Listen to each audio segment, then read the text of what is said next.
Really came up with a good enough tagline to post on Discord for the stream. There we go. Nice. Nice. Let's launch. I already checked for updates. It is not Saturday, March 1st. I don't know why the calendar says that. It's Friday, February 28th. Oh boy. I was making a video linking the police to the Punisher? Or watching. Oh, okay. Because I was gonna say that's cool either way. If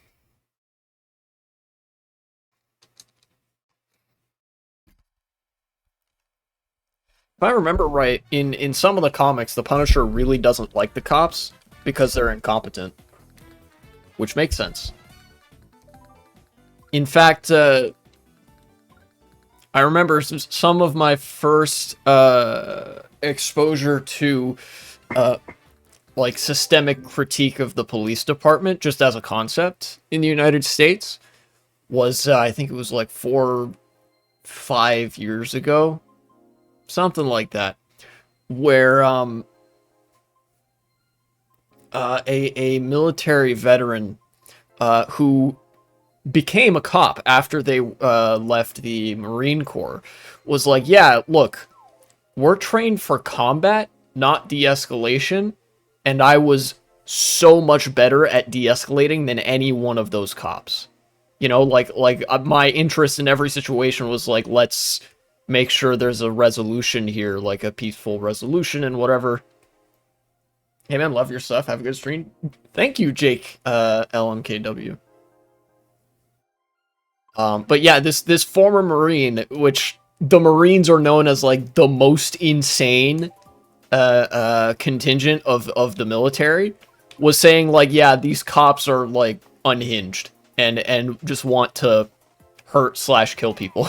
And I was like, oh, shit must be bad then, like really bad, you know? I bet some police officers wish they could go to the dark, creepy alley and say, I wish I could be like you. What?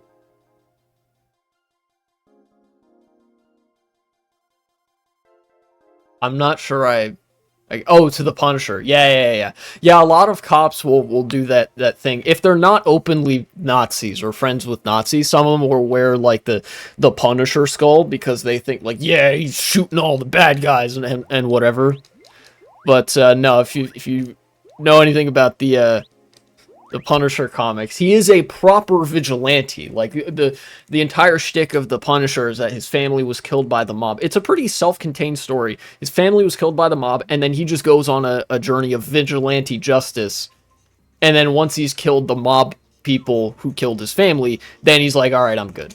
But then because it's Marvel, they had to expand it into a whole bunch of shit and like turn it into a whole part of the Marvel universe and stuff. Yeah, like one of the main features of the Punisher is supposed to be that he really doesn't like the cops, because they're like all on the take or some shit.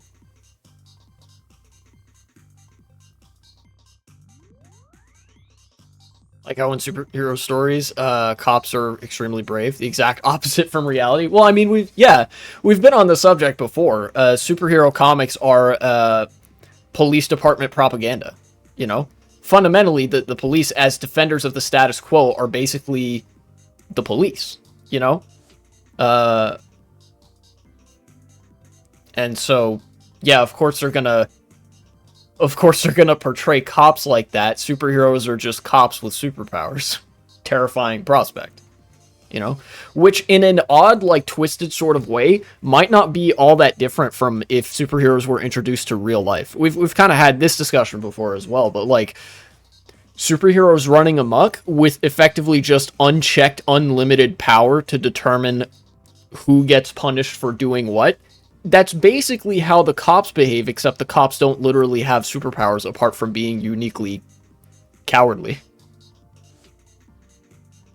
I don't know anything about the Punisher. Is the conservative liking of it ironic, similar to the conservatives liking Rage Against the Machine or something? Kind of, yeah.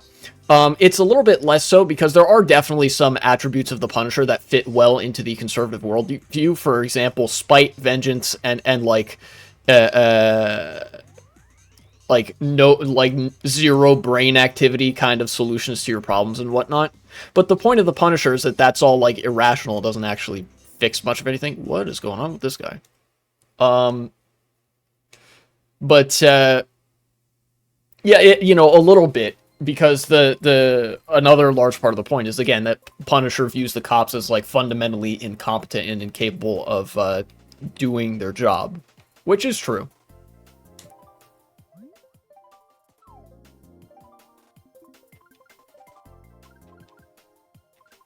Overgrown temple. You ever been right next to a cop? They're really scary. It's like being next to Homelander. Yeah, actually, I have. I've been on the low end and the high end of that. By which I mean, like, when I was in high school, our school had a resource officer. Basically, because America's a dystopian hellscape, and you know, in addition to schools being built by the same private contractors and companies that build prisons, so they feel very institutional and alienating, they also have cops positioned in the schools. Each school has a cop on site to, like, be an enforcer of the rules, because, I don't know, giving students detention isn't mean enough. They have to literally have the ability to beat up kids if they want to. But for most of high school, the resource officer was a Hispanic lady who was really nice to all the kids, and I think had a much more sympathetic and sociological understanding of what causes students to misbehave, you know? But for a couple of years in high school, there was also a sort of more stern-looking guy who I definitely didn't feel as comfortable around, because it felt like he was just kind of... it felt like he was more the embodiment of that, like, teaching kids to fear the state and to be subservient to state authority. And then, of course, outside of school, that is amplified by multitudes, because a lot of cops don't even live in the neighborhoods that they patrol. They're not really there to do anything especially helpful. It's mostly, like, keeping people in line and basically scaring people straight, even though that doesn't reliably work. And there's definitely been some points where, like, walking home from school, sometimes there would be, like, a cop car parked nearby. Again, presumably because the county's like, yeah, we want to make sure that, like, the kids aren't just, like, wandering around the neighborhood unsupervised for too long. Very American concept, of course, because we don't build neighborhoods to be a hospitable place to hang around. But yeah, the cops that you just see out and about are very, like, disquieting and disconcerting, you know? Yeah, in a way, they actually don't feel fully human. It felt like they were kind of, they definitely weren't looking at us like we were fully human, I guess. It was very, you know, it generated a lot of insecurity. Physically speaking, is, like, you know, definitely the only thing I really felt threatened by at any given moment, and that was, you know, the presence of the cops there.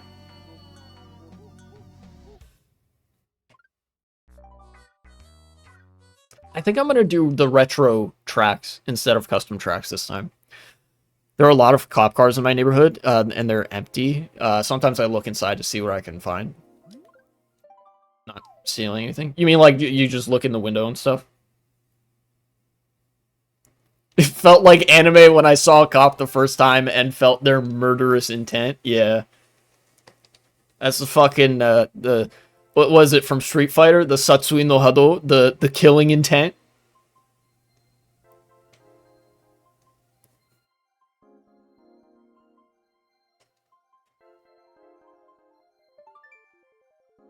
Here we go. Retro roleplay. Retro versus. Yes, please. Mock bike again. But yeah, just some brief cop stories. In fact, I mostly had positive experiences with the or at least neutral experiences with that Hispanic lady who was the resource officer at my school, because she didn't do the whole, like, tough guy cop stance. It seems like nobody was online for Retro Rewind, so I guess I'll go back to this. She didn't often do the whole, like, tough guy cop stance that, like, that was like, oh yeah, you're supposed to be really fucking scared of me because I could shoot you at any time. Like, the other more stern guy did the thing where he had his hands on his lapel all the time and he was walking around with, like, a swagger. I was like, dog, you're walking in a building full of 14 through 18-year-olds. Like, calm the fuck down, right? But then also, it's like, shit, this guy could just tase me if he wanted to. Like, it did feel a little bit uncomfortable. And then, you know, you picture that, and then imagine that, like, most of the cops outside of school are even scarier because there's not, like, any semblance of accountability to the school.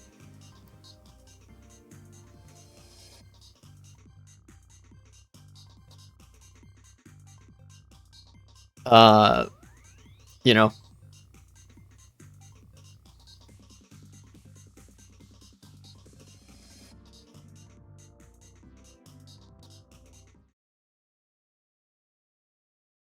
I think ever goes bad stuff. Stuff always. Just shoot the cop first. What? Meant bad stuff.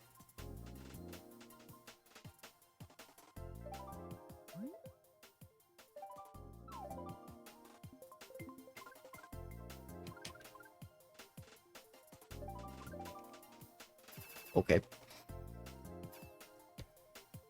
Anyways.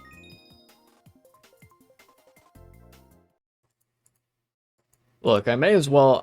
Now that I've wound about on this winding road of oh, in those school shooting stories, cops are always the first ones to die. Well, not usually, right? In my experience, the cops are the first one to take cover and just run. Right? Like, that's what I remember, at least, like, from stuff like Uvalde. Like, the cops will show up and then do nothing while the shooting just happens. Because the cops are taught... What the cops are taught to do is to only be concerned about their life, first and foremost. Oh, the ones working at the school. Yeah. The resource officers are definitely, like, you know... In definitely, like, in the crosshairs more so than any other cop or even most people would be in that scenario. Yeah. Yeah, and then the other cops show up, do everything in their power to avoid any danger and just prolong the incident. You know, a lot of people might not know about this, but, like, one of the most infamous school shootings in the United States, or actually two of them, both Columbine and Sandy Hook, very infamous school shootings that happened in 1999 and 2012, respectively. The cops showed up, and basically the same thing that happened at Uvalde happened, which is like, they did nothing for an hour or more, and like, you know, allowed the school shooting to keep happening, basically. You know. And in fact, I think in at least two of the three, definitely in Uvalde and I think Sandy Hook, the police actually waited until after the shooters had taken their own life to go into the scene and, like, assess, okay, is everybody okay, or something like that, you know. Parkland was 2018, if I recall correctly. Yeah, it was like 2017, 18, around there.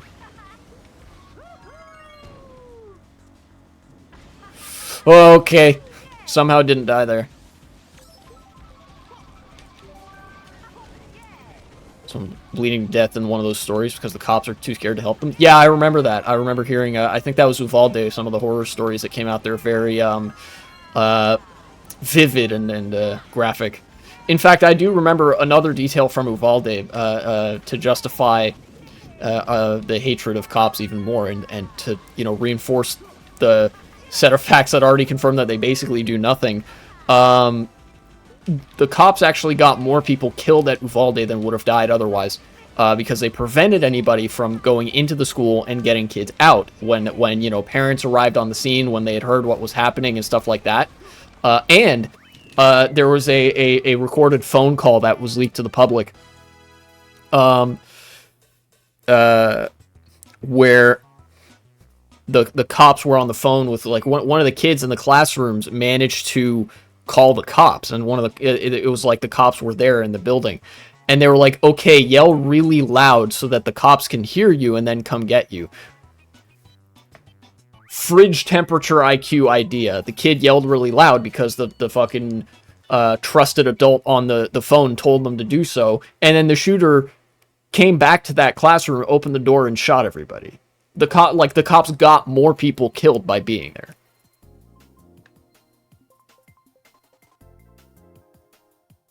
And the far right is like, why doesn't everyone have a gun? Yeah, true. The whole armed society is a polite society shtick is a complete load of shit. Like, all the data just suggests that you're in a similar scenario to, what is it? Mutually assured destruction, basically, where it just makes gun violence more likely to break out at any given moment.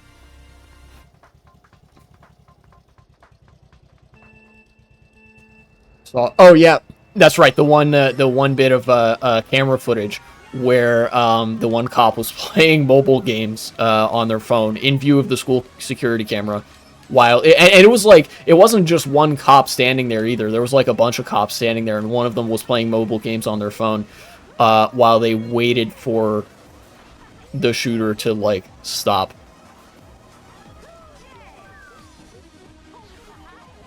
Got him.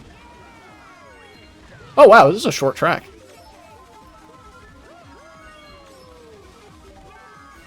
Very easily comprehensible too.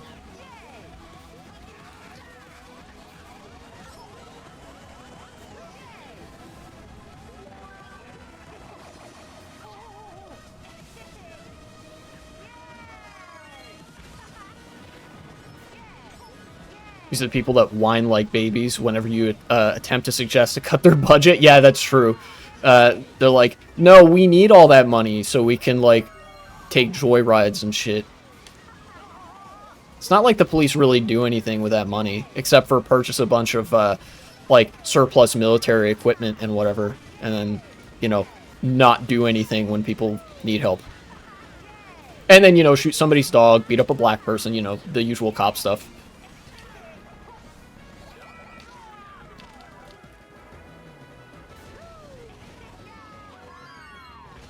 Oh, yeah, of course. The police would go to the billionaire's aid when societal collapse occurs, because who's paying their paychecks?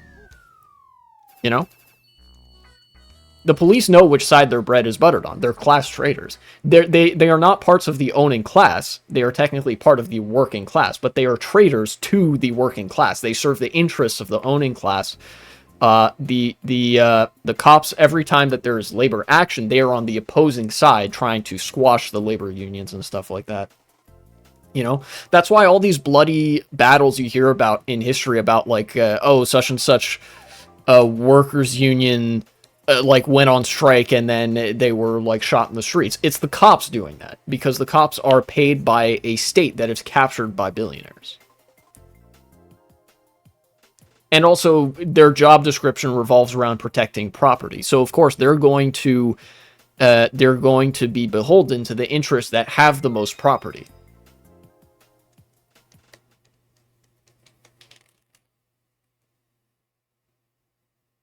Some cops have drugs on them to make it so they can arrest wherever they want. Yeah, that's right. I've seen video of that where cops will just plant drugs. And be like, oh, they had drugs on them, you know, arrest that motherfucker. Because the cops are fundamentally, they're just an enforcement gang for the owning class. They're not a whole lot more than that. And like I've said on other streams, societies have had no problem functioning without police departments and stuff like that.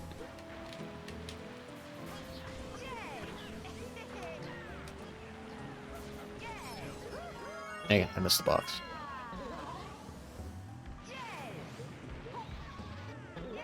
And people looked at me funny when I said giving the cops the ability to kill kill drug dealers is a stupid idea. Yeah, I mean, it is, because they'll just plant drugs on anybody, say, hey, they're a drug dealer, and then now they have a legal justification to kill them. Like, it is so A to B to C. Like, it's so straightforward. You know? I love that people, like, literally cannot make the connection of, like, what extremely authoritarian countries do when it's being done in the United States. It is, hilarious cognitive dissonance. Like, not us, though. We're built different. It's like, bro. Does anybody remember the horror stories, the political horror stories of the Philippines under Duterte? How they were like, we will give the cops the authority to execute drug dealers in the streets. And then it was like unprecedented political unrest in the Philippines and like mass instability and shit because the cops were operating as a vigilante gang.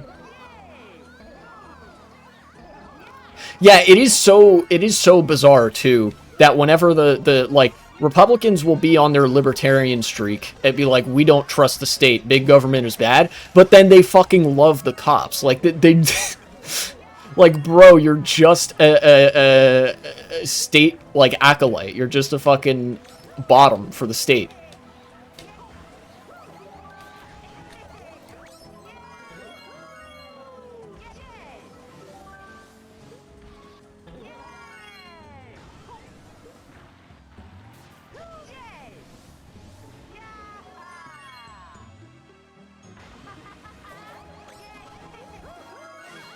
Oh. Dang. Oh my god, that shock is so bad for Athena there. Why do they trust the cops? Because the cops are ideologically aligned with them. Conservatives love the cops because the cops are, well, ideologically conservative. They are very racist, and they defend, you know, the property interests and whatnot, and they're pro-hierarchy, you know?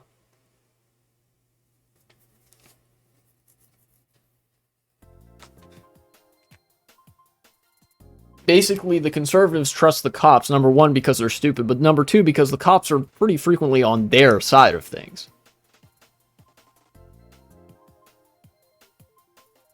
Yeah, we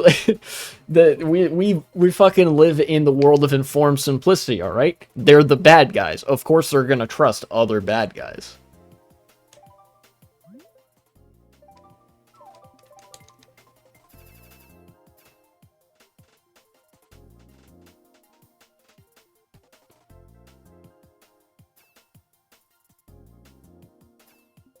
But I do want to bring it back to, a lot of it is just them being dumb. Because one of the fundamental parts of, like, policing is it's just boomerang theory. It's like, we outsource the oppression. Like, the oppression gets outsourced continually until it comes back to hit the in-group. Conservatives are, like, the most in-group possible. So they are, like, the least... They're at the very end of the line of boomerang theory. So, like, the cops will be coming for them last out of anybody.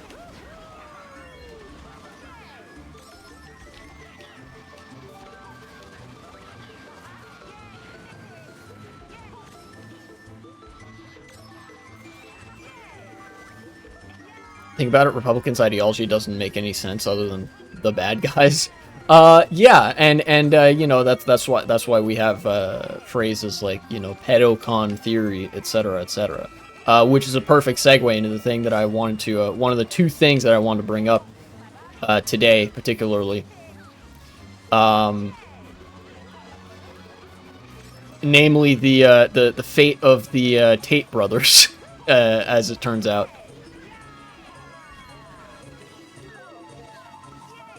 Oh, what a snipe. No, and then I got right afterwards. Rip.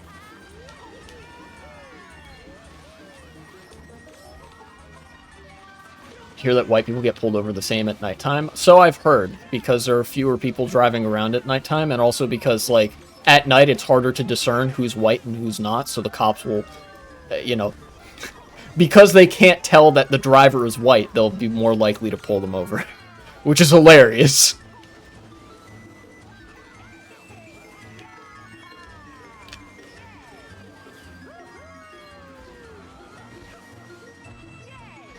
Ow. I kind of brain farted, didn't process it in time to avoid it.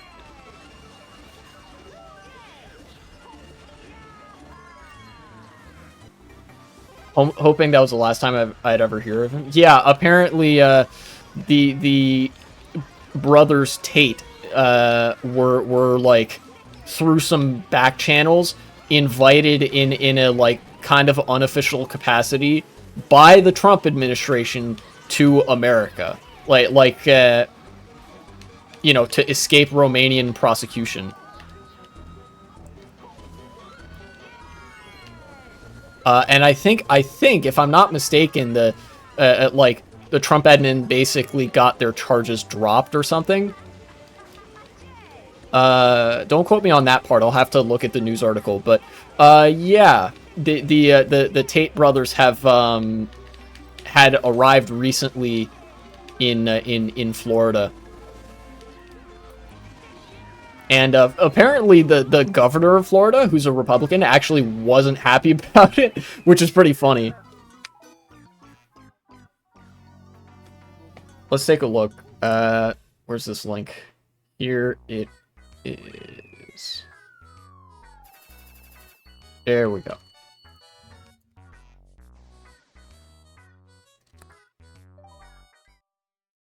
Yeah, here we go. Oh, no, the charges are still on, apparently. Influencer Tate brothers who face human trafficking charges in Romania arrive in the U.S. They arrived in the U.S. on Thursday. So, oh, wow, just yesterday. Okay. After authorities lifted travel restrictions on the siblings.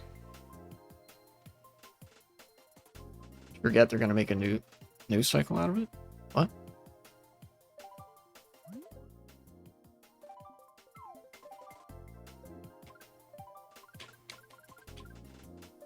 Shadowwoods. Tates were arrested in late 2022 and formally indicted last year on charges that they participated in a criminal ring that lured women to Romania where they were sexually exploited. Andrew Tate was also charged with rape. They deny the allegations. A very quaint notion, given that they bragged about it all the time on social media. Like, if you're conservative, you can just say shit. You can just admit to being a pedo, and then they'll like. You will get institutional preference from the entire machinery of conservative politics. Because, like, make no mistake, the reason these guys were invited to the United States, like, by Trump, is because of what they're charged with. Like, this is why we say pedocon theory. All these conservatives in the United States are also pedophiles. Like, it just fucking... That's the feature. You know, you can look at the vast majority of like people who were found out to be like pedophiles or otherwise, you know, extreme sexual creeps, and then like almost without fail they were defended by the far right. You know, with I think very, very rare exception. Even Drake. You know, everybody knows about Drake being a fucking creep towards little girls and whatever. But like ever since that got found out, and it was only after that got found out, the right started defending him. Yeah, if you're a good human being, you're on hard mode, and then all the bad guys just fucking playing life on easy mode apparently.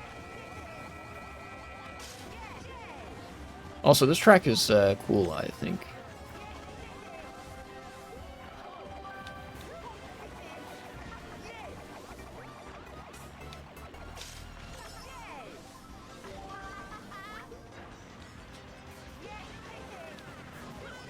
What's up?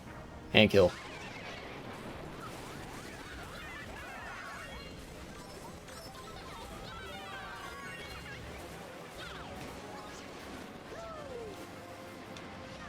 Alright. But the Republicans are like, can you brainwash more children for us? Probably. I mean, look, the Andrew Tate and Tristan, mostly Andrew Tate, because he was more so, like, on social media at the time. was like a huge factor in like young men moving to the right. By no means was he the sole cause of it, but like a lot of the post-COVID like shift of young men and boys to the far right is very like couched in the rhetoric that Andrew Tate primarily dealt in, you know? He was sort of like the forefront of that. Or sort of the latest and greatest before it became well and truly normalized. At least that's probably the best way I can put it. But yeah, just to go back, like the thing I want people to take from this is that they were invited to the United States because they were sex traffickers. My device died for the last 30 seconds. Didn't hear anything. I was just saying that like Andrew Tate wasn't the cause of the like the far right movement that is extremely creepy towards women and also very coded in pedophilia and composed mostly of young men. But it very much, that movement echoes the things that he said. So he was a big part of like how it manifested post-COVID, But yeah, what I was gonna say is that like what people need to take from this is that like the reason that Andrew Tate and Tristan Tate were invited to the United States is because that plays well to a far right audience. The pedophilia and sex trafficking is the feature. That's what the Tate brothers are known for. That's the only thing that they're known for, outside of maybe some vestige of the like Hustler University type shit that they did. That didn't necessarily involve the sex trafficking. And that's the common thread between them and the Trump administration and the conservatives in the United States, is that they love being sex pests, and they think that's good, actually.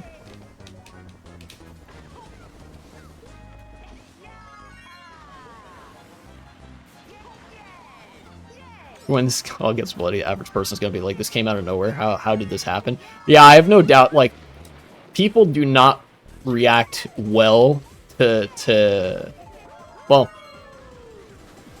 I don't know, maybe I shouldn't say anything, because when times get turbulent, times are turbulent, it's hard to predict stuff. But yeah, people can be pretty dumb, and I think the best outcome here, like we all know that like after World War II there was very much that like, how do we let this happen? We can never let this happen again. This was awful. We've learned our lesson, and then everybody demonstrably didn't learn their lesson and stuff. I think what's going to happen this time, like in such a widely implicating ideological collapse that would be closest analogous to like the collapse of feudalism, I genuinely think that the best outcome is for it to be socially forgotten, because there's some social memory of the Nazis enough to misinterpret what it is that made them what they are, and what they were. People like would never defend feudalism, partly because a large part of it has been like relegated to the dustbin of history. Like, oh yeah, that's just barbarian shit, and like it's so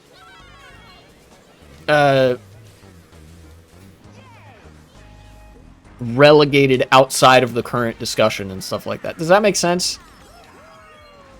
I don't know. I feel like maybe some of the stuff could be applied to the way that the history books viewed Nazism as well, and we know how that turned out. But I do feel like there's a distinct difference between the like post-war Europe and the West, and how they talked about Nazis, and how we now view feudalism as like a truly dead ideology and dead system that's like left to dusty tomes of like ancestors and fucking great grandparents.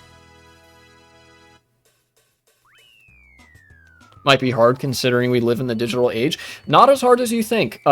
Many economists and historians have reached a consensus that documentation since the digitization of society has actually gotten worse, not better. We have more reliable economic data from the 80s and 90s than in some ways we do from the early 2000s. My education says America was founded, the end, yeah.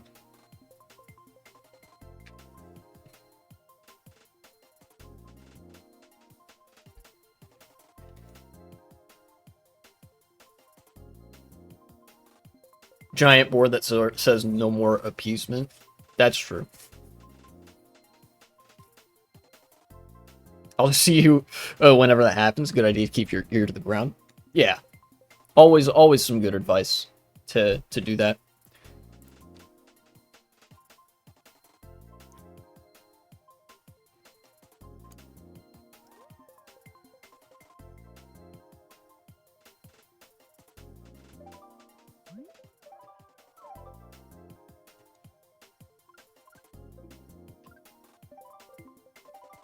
This is a Mario Kart 8 track, isn't it? I don't know. Sundown Streets, okay.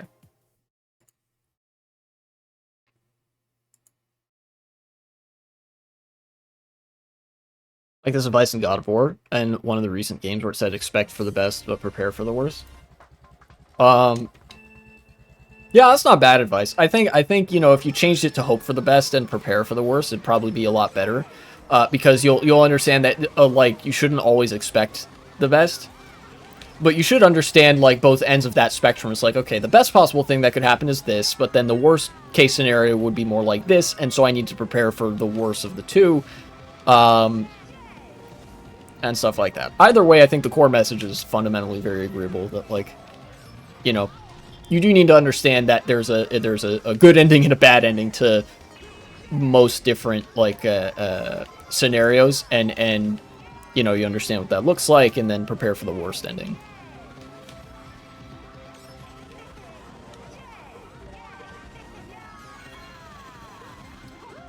Well, enjoy that blue shell. Okay. Almost got hit by that car, but I didn't.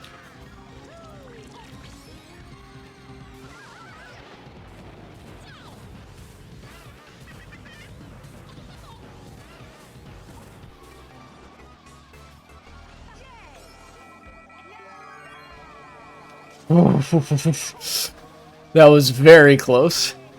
Close call.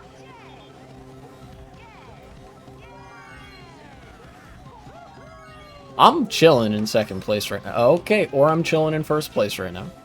Alright. If you say so, game.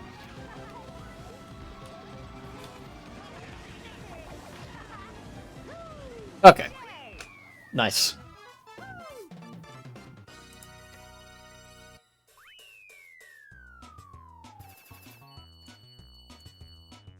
Yay.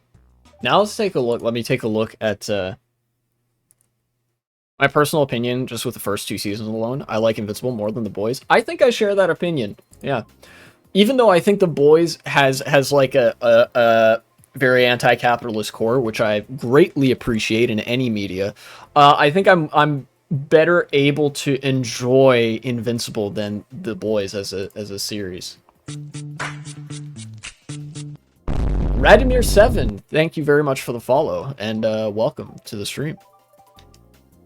Yeah, I actually tried to watch The Boys. My sister recommended it. But it was so much like, it was so stressful on an interpersonal dramatic level that I couldn't really get through it very well, if that makes sense, right? In a way, I feel like it was so good at showing you the direct personal consequences of this brutal capitalist enterprise that is like in charge of directing these superheroes that are more like Greek gods, and how debaucherous they are and how little regard they have for human life. I think it was so good at depicting how horrible of a world you would actually see if superheroes were real and like owned by this big corporation. It actually became not very fun for me to watch, because I was like, wow, this is fucking miserable. You know what I mean? So I guess in that way, I kind of want to like reflect positively on it again, because it was like, this is so realistic, I can't even be entertained by it. I'm just kind of like, it just kind of generates a pit feeling in my stomach, I guess. I should use this golden so I don't get starred instantly.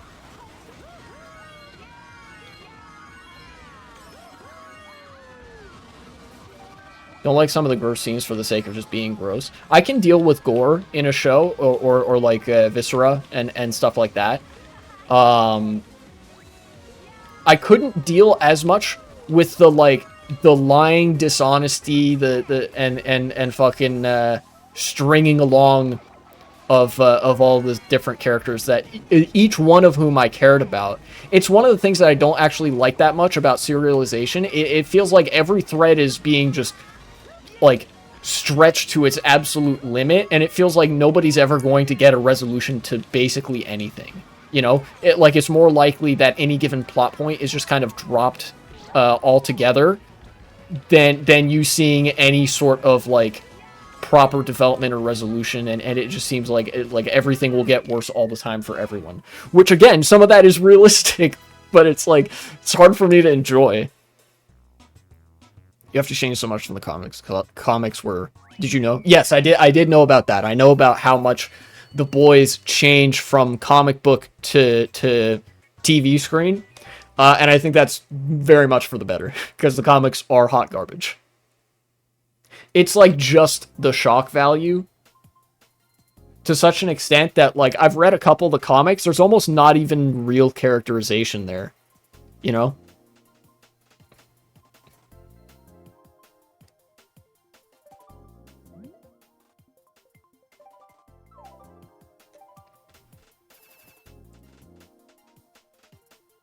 Like, oh, Professor Xavier is evil in this universe. Yeah, it's like, what if such and such was evil? But they don't really, like, explore why they're evil and, like, what drives them to do that and what kind of systems they're interacting with that are giving them a position of power and like, you know, the system making them into a hero rather than a villain because the system is also evil. Like, you don't do a whole lot of that in the comics.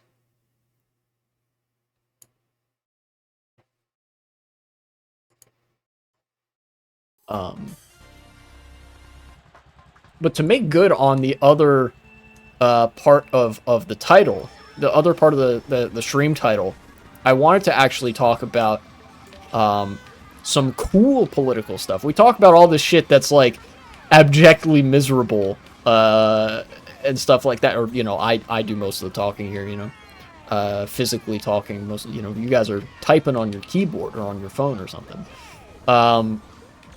I saw recently some very cool and like hopium sort of developments out of New York City. The city of the United States. Like, when people think of American urbanism, they think of New York. This is in the wake of Eric Adams being, you know, not long for his political career, I suppose. Even though the fucking Democratic Party is so cowardly that they won't actually comment on him being the most corrupt local politician that anybody's ever seen in the 21st century, probably. The New York City mayor primary is coming up. The primary election, which fundamentally it like does function pretty similarly to just a general election, because the Democratic Party, as weak and spineless as they are, have like basically unrivaled political power in New York City and New York State. Like, they hold pretty firm control over New York State. The Republicans don't have much of a foothold, although they've been getting a little bit of ground lately. So whoever wins the Democratic primary in the New York City mayor race is basically guaranteed to win the mayoral election straight up.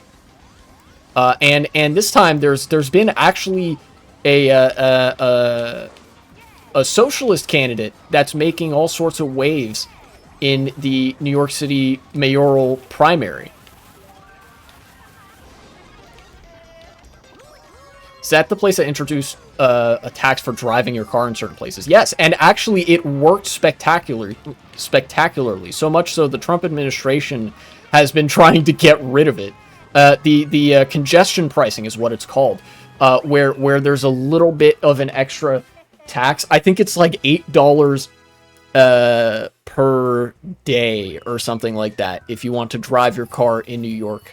Which, by the way, is peanuts considering you have to pay for gas for your car. Like, on top of the expenses you already pay to drive a car, $8 is fucking nothing. But it was enough to actually incentivize people to stop driving their cars as much. And the New York streets actually have been freed up quite a bit.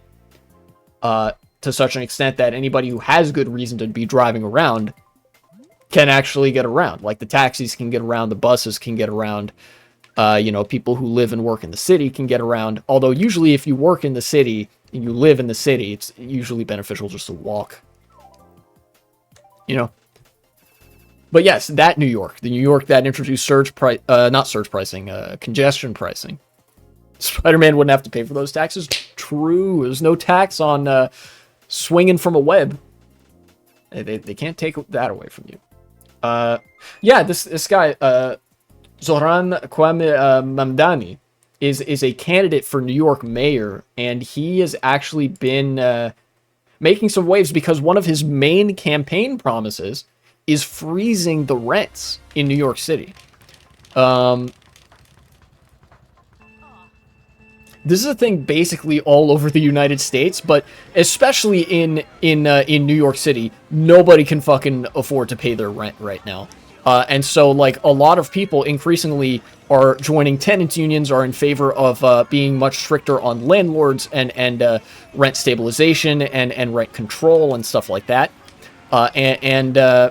This guy has decided, you know what, maybe the people are cooking. And so, his platform revolves around, the tenants and being basically hostile towards landlords, which I have a feeling is going to sweep. Like, nobody fucking likes landlords.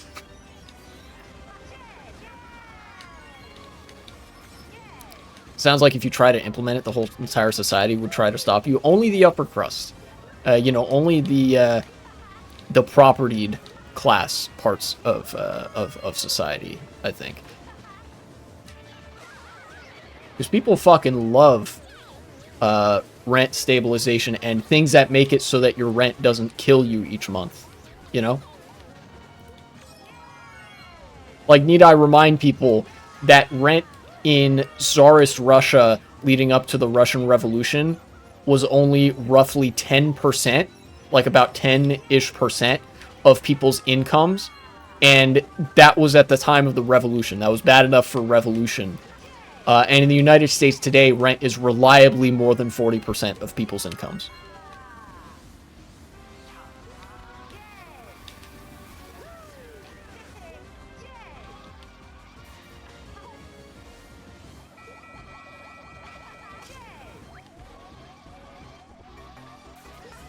Spider-Man, one of the most relatable characters, because he also has to deal with expensive rent. Yes, and I've actually made a video on that. Very old. It's a couple years ago I made a video about why I like Spider-Man, and at the core of it, it's because he's a proletarian superhero that isn't, like, his superheroing, more so than other superheroes, doesn't really involve protecting the propertied class and involves sympathy for very working class coded supervillains.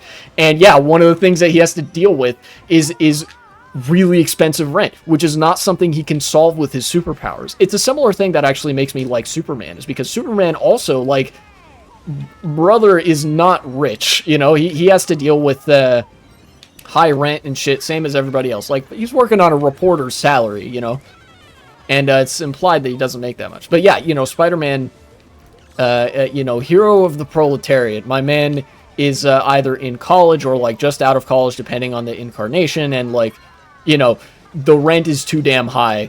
It basically is what you get from Spider-Man.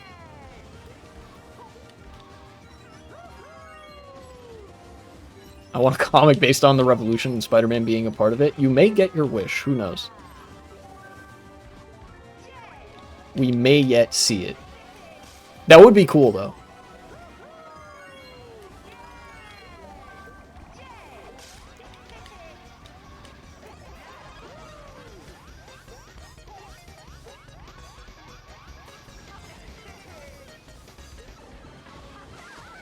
Ooh. Third place. Let's take a look at this video. I'm gonna read out the captions rather than playing the video. Okay. I'm freezing. Oh, you see, it's a pun because it's cold outside. Bro, he's on the beach in New York City saying this. I'm freezing your rent as the next mayor of New York City. Let's plunge into the details. And he's in his suit, mind you. This guy's wearing a suit and tie, and he runs into the water in fucking February. This is like, I think this must be like one of the beaches on Long Island or someplace. New York City does have some beaches. But yeah, bro just runs into the water. Okay, yeah, he's at Coney Island. And jumps into the water, gets back out, Giga Chad, extremely cold, and continues giving his bit. More than 2 million New Yorkers live in rent-stabilized units, and their rents are set by the Rent Guidelines Board. New York City actually has a government entity that sets the rents, and like sets limits on what rent can be, which is extremely based. But, you know, as is the case with many neoliberal institutions, it's like, it is in a state of decline. The board is made up of 9 members, and the mayor appoints each one. He explains. Drying himself off with a towel. Eric Adams' office has raised the rent every year he's been in office. Ooh. That's a fucking dastardly, like... Eric Adams never recovering from this. Like, New Yorkers do not like him. Already. But yeah, he, you know... The board has the authority to freeze rent or to limit how much rent can increase by, so that it's not like a disproportionate burden to anybody living and working in New York City to be like, yeah, you know, people need to fucking pay their rent, so you can't increase it beyond this much, otherwise we're going to see evictions and a lot of like instability and poverty and stuff. But Mayor Adams' office was just like, nah, I'm fucking raising rent, who cares? Certified pro-Trump Democrat moment. And yes, Eric Adams, as strange as it may sound, Eric Adams is a pro-Trump Democrat. You know, one of the many signs that the Democratic Party is cooked is that he is that. And also that the Democratic Party, despite that and the immense corruption charges, is not willing to criticize him publicly. Like, genuinely insane. Promise the American people will not have nightmares over rent anymore. Yeah, like, that is a fucking campaign promise. And he's laid out exactly how he, like, anybody can do that. Like, you, as the mayor, you can just do that. Like, you can say, yeah, no, rent will not increase this year. You will allow the people to live in their rent-stabilized units. They will enjoy the fucking 400 square feet. Without having to pay $9 more billion every month.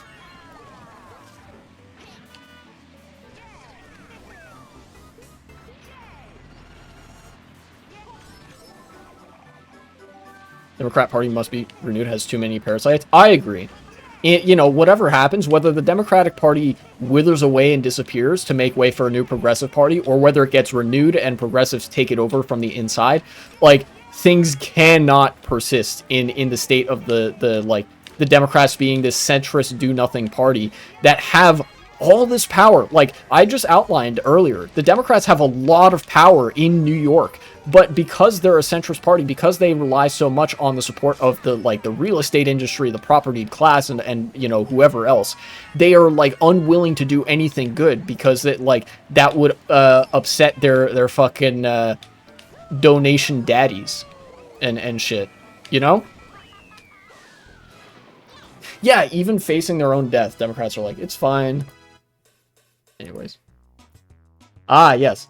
Asked by the moderator, Alan Roscoff, this is a bit from Politico that he's showing, whether he would refuse campaign contributions from developers, Adams said he would not. I own a small property, so I am real estate also, he said. Eric Adams, like, straightforwardly saying, yeah, no, I'm on the side of the landlords. Like, wow, great, cool.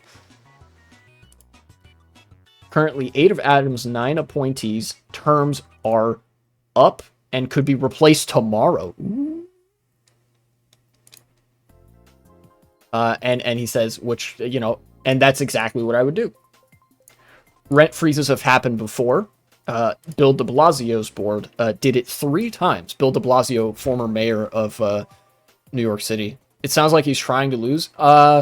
Yeah, I think he knows he's not going to win at this point. I think he needs to... he's mostly... Eric Adams, I feel, is mostly just doing the right-wing grift to run to the arms of the right to evade prosecution. Which, I don't think it's terribly likely that he will face prosecution anyway. Specifically because of the circumstances under which charges were dropped. The charges were dropped against him because the Trump administration... Oh, excuse me. I hit the mic by accident. The Trump administration requested the charges be dropped against Eric Adams. So they've been dropped. And now basically Trump has him tied on the end of the string. So, you know... That means most likely, with all that baggage, he's probably not going to be mayor of New York City anymore. I'd be surprised if he even runs for re-election, frankly. Although, given the fact that, like, politicians have a, like, Democrats especially, outside of, like, I think Trump is the only Republican that's really had this, like, extreme delusion of being the savior of the people. I feel like the... Ironically, the wealthy, you know, bureaucratic, you know, coastal elite stereotype of politician is more likely than many other types of politicians to have like a fucking the people love me complex and that sort of shit. You know, does that make sense? Like remember how stubborn Biden was and how much of an ego he had right before dropping out of the race. And he was like. Basically, Biden had his only I can fix it moment, and I think Eric Adams has been having some of those moments too. Which is pretty goofy.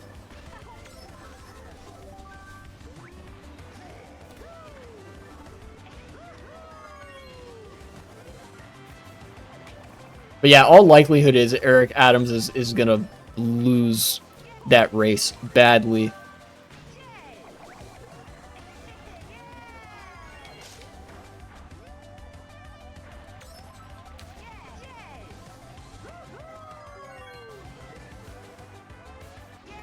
Makes me want to slap him. Yeah. Many politicians are extremely punchable and are made more so by the fucking things that they've done.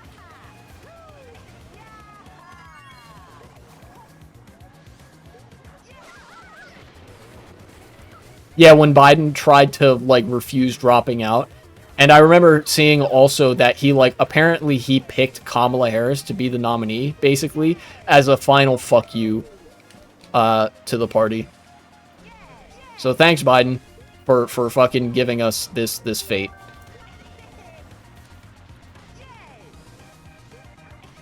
I mean, not to say it was solely him, but like he shares some of the blame for that.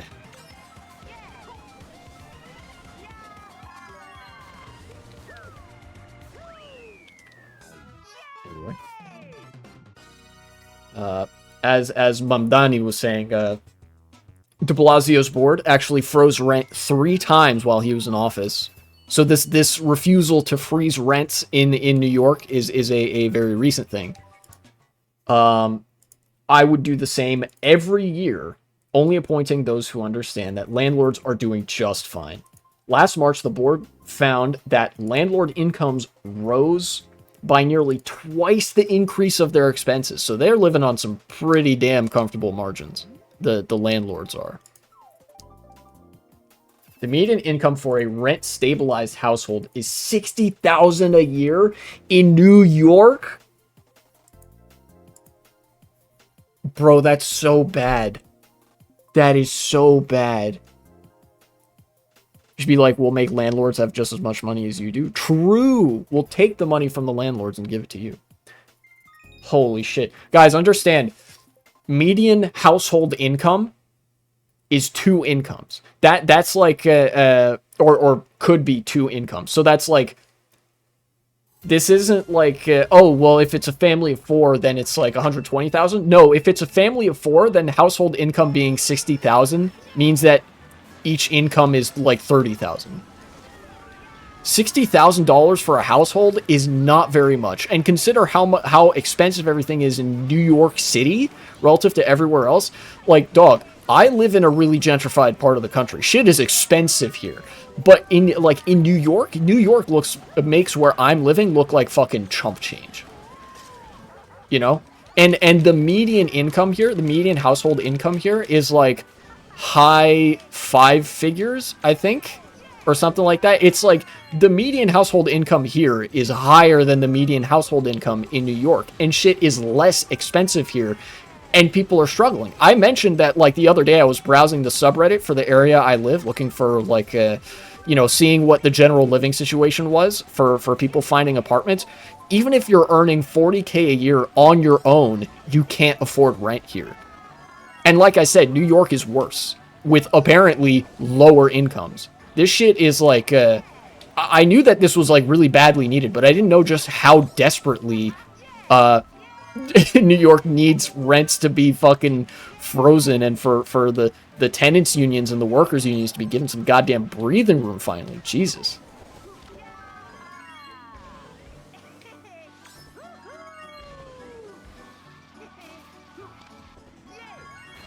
Ow.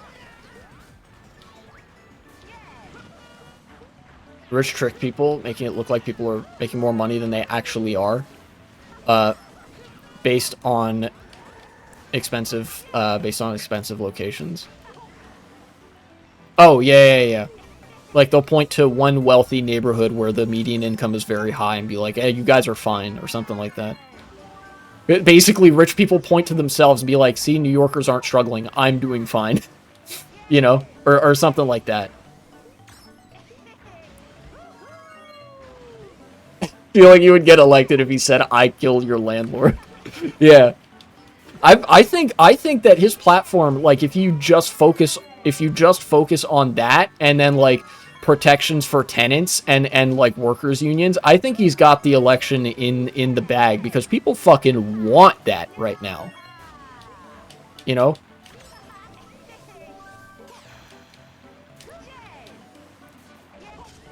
The people yearn for the unions and for lower rent and to make more than $60,000 a year as a household in New York City. Any rent hike could push them out of this city. Yeah, it might not even take a hike, like a rent hike, to do that. I bet the landlords are so angry their faces are turning red. They're probably shitting themselves if this guy gains even more steam. What landlords are probably doing right now in New York is like organizing behind the scenes to try to shut this guy out and others like him in as many ways as possible. You know?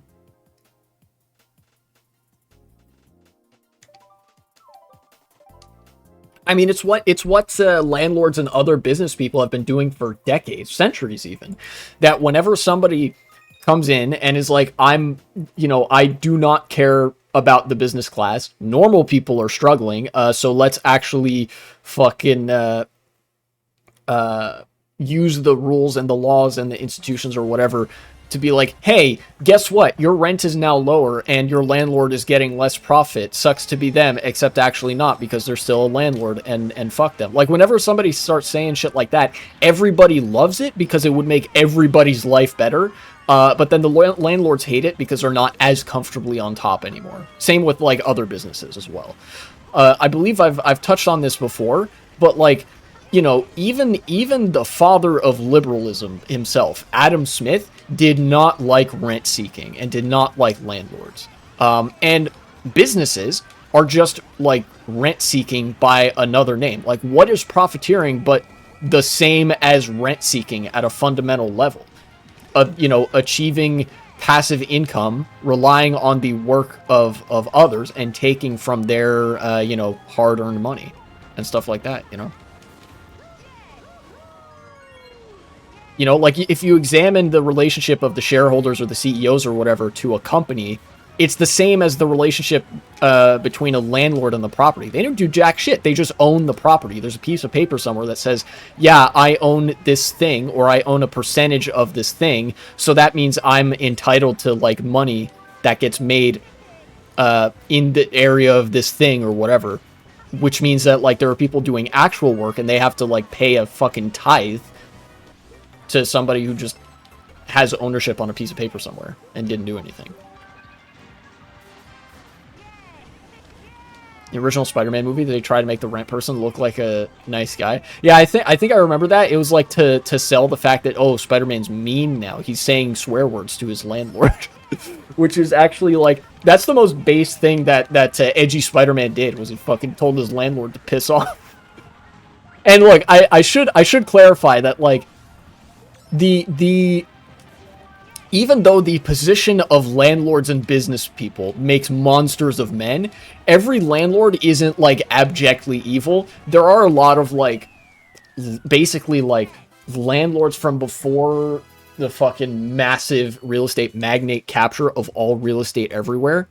That is just, like, a little old lady or whatever that's like, oh, well, you know, don't worry about rent this month. Look, I get enough. You can make it up next month. Oh, rent isn't going to be that much this month, etc., right?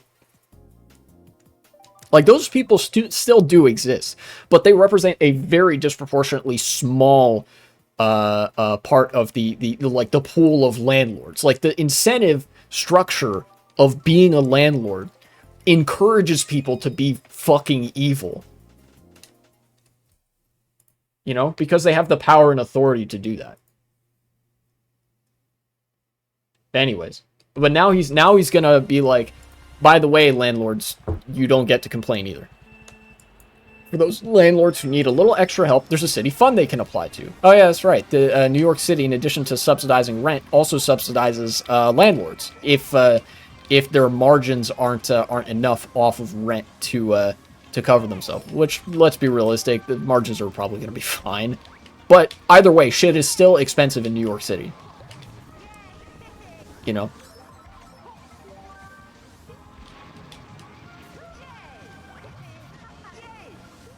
That's how they get away from systems like these. We have a good person, so therefore all they need is good training.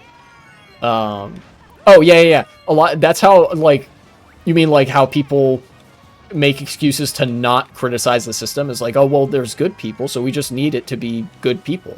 Yeah, it's the same argument that people use for police departments. Oh, it's just, you know, bad apples and whatever. No, the fucking point is that the barrel makes all the apples rotten. You could put all good apples in the barrel, check back a little bit later, and there'll be a fucking rotten pile of apples in the barrel, because the barrel itself is the problem. You know? Yeah. It's the same with cops. It's the same with landlords. It's the same with shareholders and business owners and executives and stuff.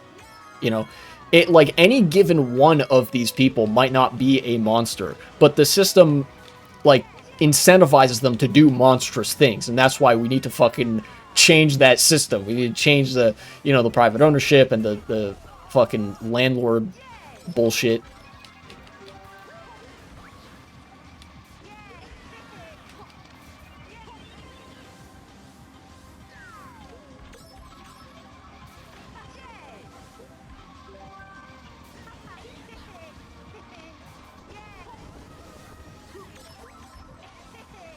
Bet you dollars to donuts people made this argument for slave owners. Yep, they probably did.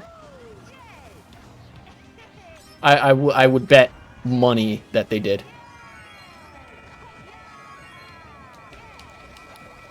Because I know, I have read historical articles from the, like from antebellum United States period. And there was definitely, like, a deferential attitude towards landlords, and it's similar way to how, like, people will defer a shit ton to business owners and stuff. Anyways, I want to get back to this video a little bit. There's only a few seconds left in it. True. So here's to a new year, a new mayor, and the same rent. And that's the video. Zoran for New York City. Nice. My man's is out here saying the rent is too damn high.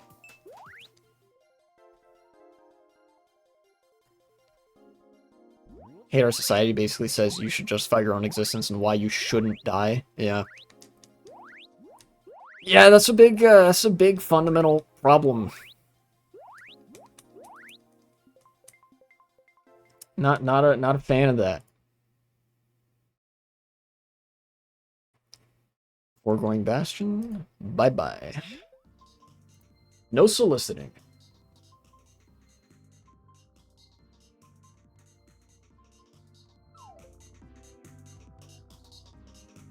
God is it. There's also another video that I want to look at from this New York City mayor candidate.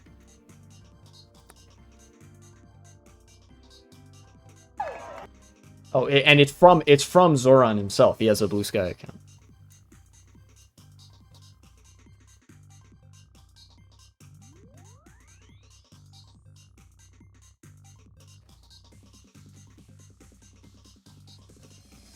Is there anybody here that I recognize?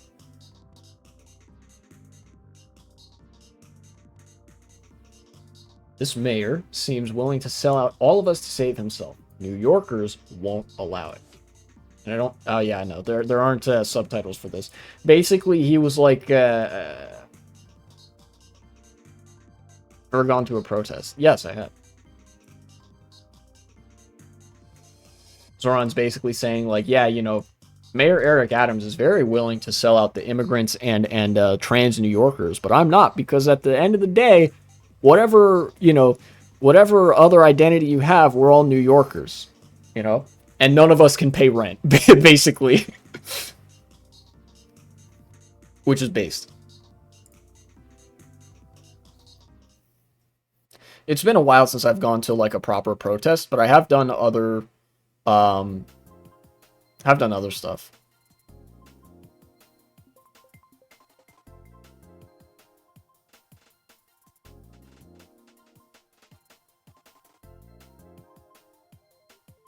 Protest, if you can believe it, like, what's it like to be at a protest? You're kind of just hanging out there, you know? In fact, I think one of my most fond memories of being at a protest was at a queer rights protest on my college campus, which was a pretty small protest, but it was like a counter protest to a bunch of like random evangelicals that, like, I don't know, fucking had a permit to show up somewhere on campus, and they would just be shouting about how Jesus hates you and for being queer and stuff, and you should repent for your sins and do conversion therapy. And so there were a bunch of queer students that were like, fuck you, our existence is fine, actually, perish. And so I just hung out with them for a little bit, because strength in numbers is really important. There were more queer students protesting there than there were crazy evangelicals on the street corner. That's basically what it's like, you know? Maybe you get a sign, maybe you get some other stuff, but, you know, you're ultimately just hanging out there.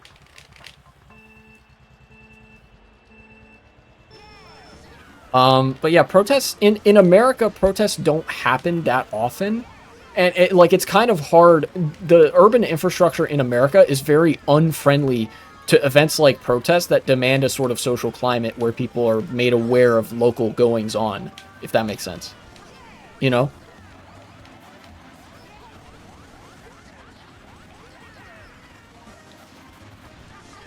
So outside of strikes and stuff, it's like, you know, I bet they designed it that way. Possibly. In fact, there is, if I remember right, there's some intentionality to it, but a lot of it is also like very convenient coincidence for businesses and governments and stuff, because a lot of America was designed mostly with like automobile manufacturers in mind, first and foremost, you know?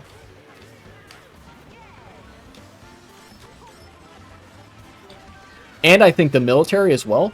A lot of the reason that some suburban streets are so wide is because it was like a rule or whatever in urban planning. It was like, yeah, you know, during the Cold War, which is when a lot of American suburbs were built and developed. It's like, yeah, the streets need to be wide enough that if a military plane needed to do an emergency landing, they could just land on a random street, which is insane.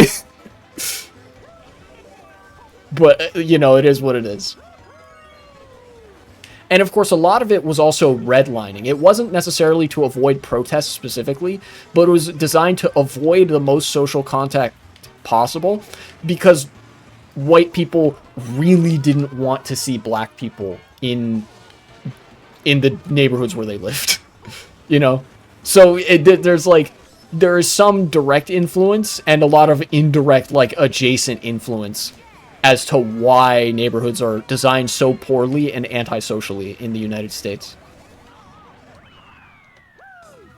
Definitely doesn't sound sus. Yeah, not sus at all. Least sus American urban planning policy / guideline.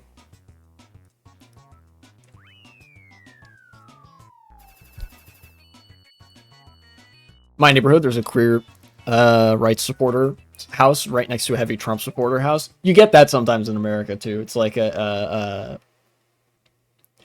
somebody will put a bunch of, like, oh, you know, progress, queer rights, you know, trans rights flag in front of their house, and then, you know, either the next house over, like a few houses down, there'll be somebody with a shit ton of Trump flags all over their house.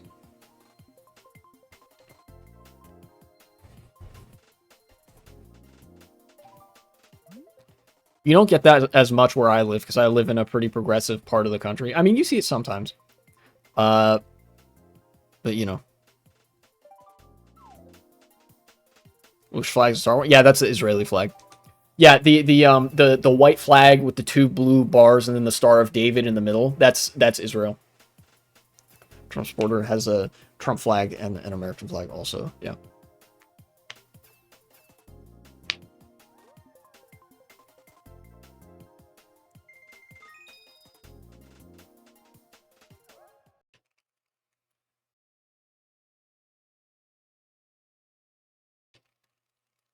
Yeah, a lot of the identity of people who put those flags up in front of their house, a lot of their identity is just in making people who support queer rights feel like angry. It's just about, like, owning the libs and stuff.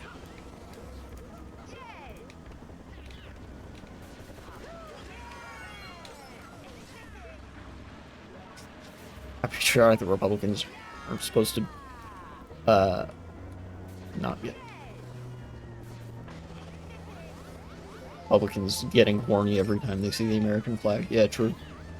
The American flag is a cool flag. In fact, I think there's definitely an argument to be made for, like, reclaiming the American flag at protests, because at any protest you see in Europe or elsewhere, there's the national flag is always sported, whether it's a leftist protest or a far right protest. Everybody's always, like, there's always people there with the flag of their country. You know, it, like, in Poland, you'll, like, if there's a mass protest from the left, you'll see Polish flags. If there's a mass protest from the right, you'll see Polish flags because they're in Poland. And the message is supposed to be like, yeah, we're patriotic Polish people who care about our country and stuff like that. But replace Poland and Polish with whatever country. And in the United States, it had been the same way for a long time. A lot of the liberals sort of did this performative, like, it's almost proximal to the, like, white guilt thing, where they did this performative anti-patriotism and decided, like, not to use the American flag for anything, which I think in some ways is pretty detrimental. You know,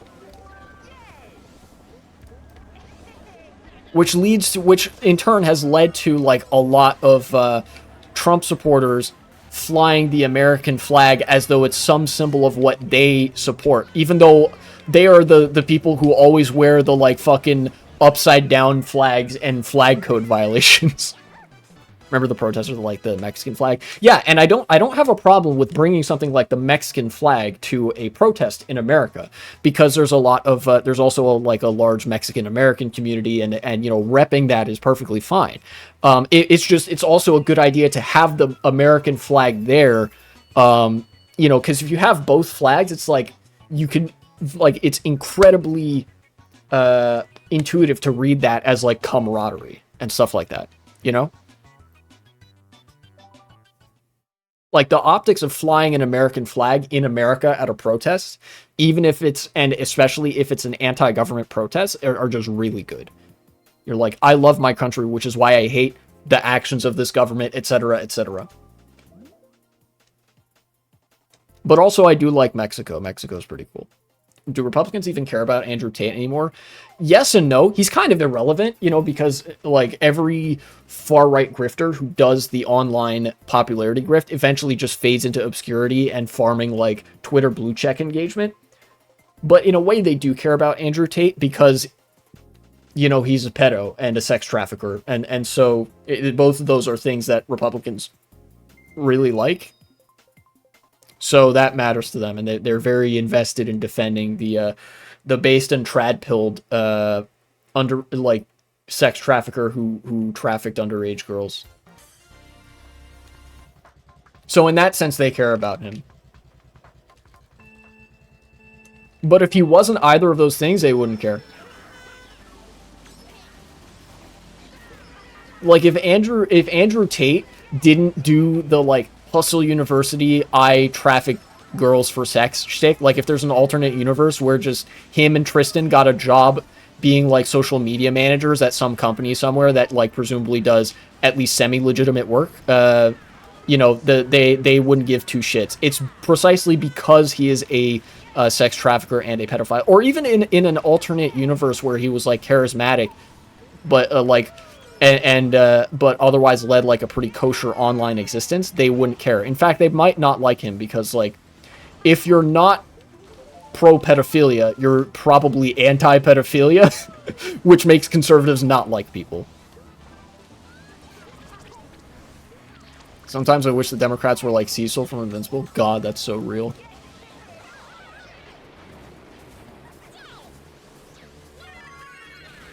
The Chad Cecil Stedman. I will invest $150 billion for the most expensive nosebleed of all time on Omni-Man, or whatever it was in season 1.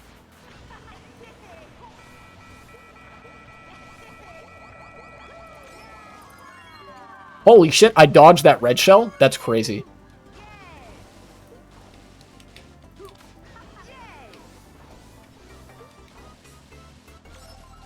Sandhop? Yes. I love this track. I hate this track! I'm just kidding.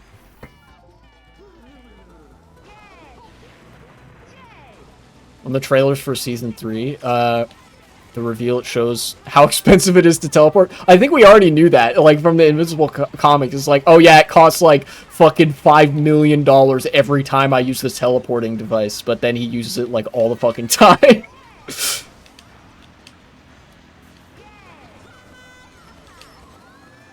No, I'm fucking dead. Ah. Rip.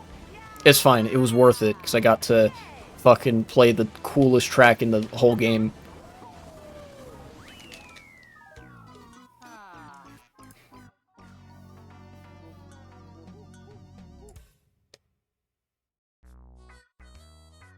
It's funny that Cecil's more responsible with money than the Republicans. Yes, because he's supposed to be, like, the no-nonsense guy that will protect the people of Earth at any cost, which sometimes means him being really bad with money. And then the Republicans are just fucking evil, incompetent, you know, like, and terrible with money. Like, the Republicans are just all the bad traits rolled into one. And, you know, no matter how much they try to do the, like, oh yeah, he's irresponsibly spending money, they can't, like, even come close to what Republicans are currently doing, because what Republicans are currently doing is destroying the entire social state.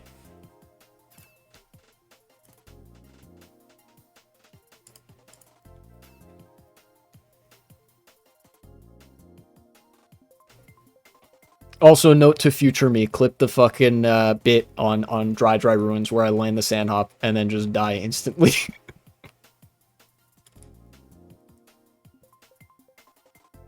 The Republicans existed in Invincible's universe. I bet Cecil would probably start to take over the government. Yeah, Cecil seems like he would just fucking do that.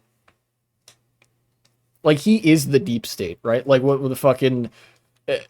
even deeper than the real life like deep state, which is just ultimately like the administrative state and the national security apparatus. You know, it's not very deep. Like the term deep state makes it sound extremely conspiratorial, but it's like what they're referring to as the deep state is just the state. You know, but Cecil is like a layer down. You know. And yeah, he seems like the kind of guy who's like, fuck it, I'm taking over the government right now, idiot. Because the Republicans are such cowards that if you place them in the Invincible universe, their first response would likely be to, because of the ideological similarities between them and the Viltrumites, would just be to, like, kiss the ring and shit like that.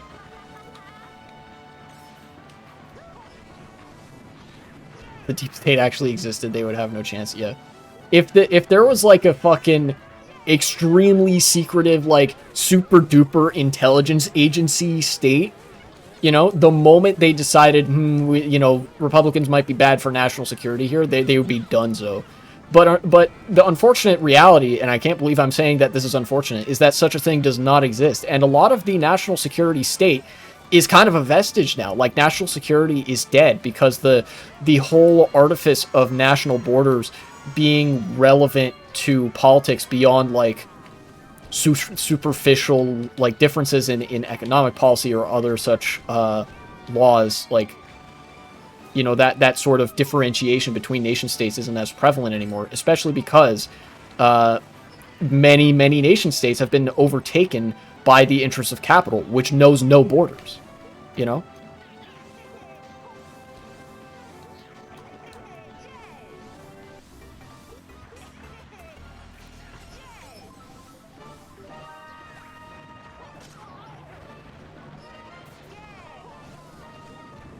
Okay, that was a very awkward section there.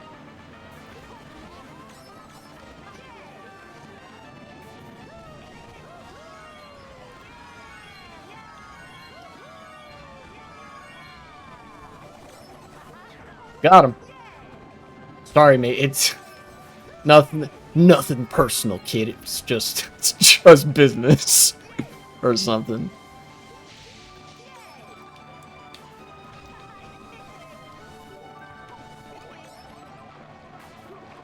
Throw this back here. Throw this back here. Yeah. Alright. Nothing to say about the Republicans other than they're evil, they're evil, they're evil. I hate them, I hate them, I hate them, I hate them. Yeah. Republican Party in a nutshell.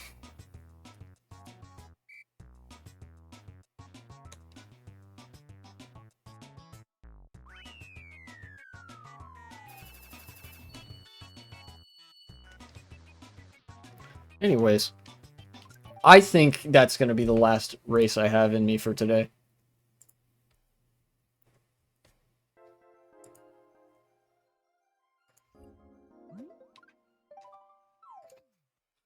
I haven't had occasion to bust out the goblin mode voice in quite a while.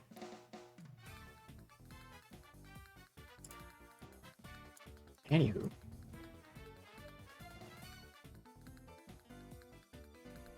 I feel like giving Republicans any argument that they might not be evil gives them legitimacy. Yeah, like, to this day, there are some liberals that still insist, and I do not understand why they do this. Maybe some, like, just world fallacy bullshit that, like, Republicans aren't all evil. And, like, if we're talking about the voters, then no, because, like, yeah, I mean, sure, because the voters are, like, a very incoherent mishmash of people that have been sucked in because they need a sense of purpose, etc., etc. But if we're talking about politicians, no, they're all just evil. And they need to be, like, you need to, like, root these people out of government as hard as any, like, fascist has ever been rooted out of government. You know? It's funny that the Green Goblin kills the shareholders. It is actually extremely funny because the Green Goblin is Norman Osborn, who's the CEO and whatever. But, you know, for that and probably only that, the Green Goblin is, he might have been cooking, you know? We're not so different, you and I. Very true. Thank you, Willem Dafoe. Republican politicians should be treated as terrorists. Yeah, it's just one man's fucking terrorism is another man's, I don't know, fucking good governance. I don't know. Look, there are a lot of state sponsors of terror out there, the United States being one of them, and we're doing that shit to our own citizens. Ultimately, whether or not we call something terrorism is just the social distinction between whether it's a fucking stuffy old white politician doing it or like a brown person doing it. You know? In fact, a lot of what the Republicans do is worse than terrorism. You know, you think about an act of terrorism. What does it entail, right? It entails probably damage to civilian infrastructure. And yes, it is basically a propaganda word. You think about something that a terrorist attack would entail, and it's typically damage to civilian infrastructure, civilian casualties, but ultimately nothing that can't be rebuilt. You know, like if it's a bomb going off, if they plant an explosive and like they blow up a building, you know, a building can be rebuilt. You know, and dozens of casualties, hundreds of casualties is tragic, but it's not something that a nation state collapses as a result of, right? You know, you can address that, you can rebuild from that, and afterwards, maybe everybody won't be fine because some people had a traumatic experience, but by and large, things will be fine. What the Republicans are doing is the destruction of society whole scale at such a level that, like, any rebuilding effort, should their attack, I guess, on civil society be successful, would take generations, you know?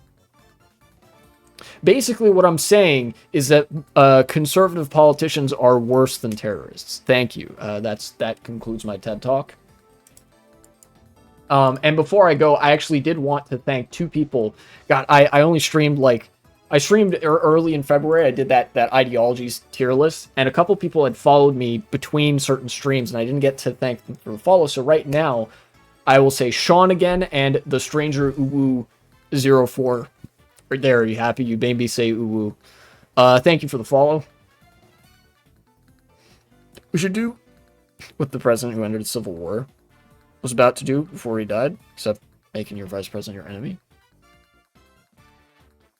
What, Lincoln? What was it? Oh, yeah, Reconstruction. Yes. Reconstruction didn't go far enough. We need to reconstruct the South harder, and also all of America even harder. I agree. Oh, shit. My man, Raffle Light, is live. I've been watching a lot of his stuff lately. He does a lot. Wait, actually, discipline. Discipline. Discipline. I was going to cover the interview that Trump did with Zelensky, but Hassan is currently covering that, so I will raid Hassan.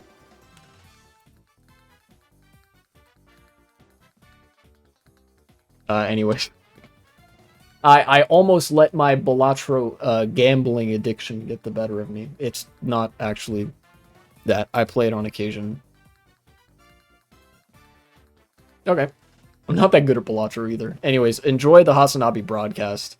I will be back soon.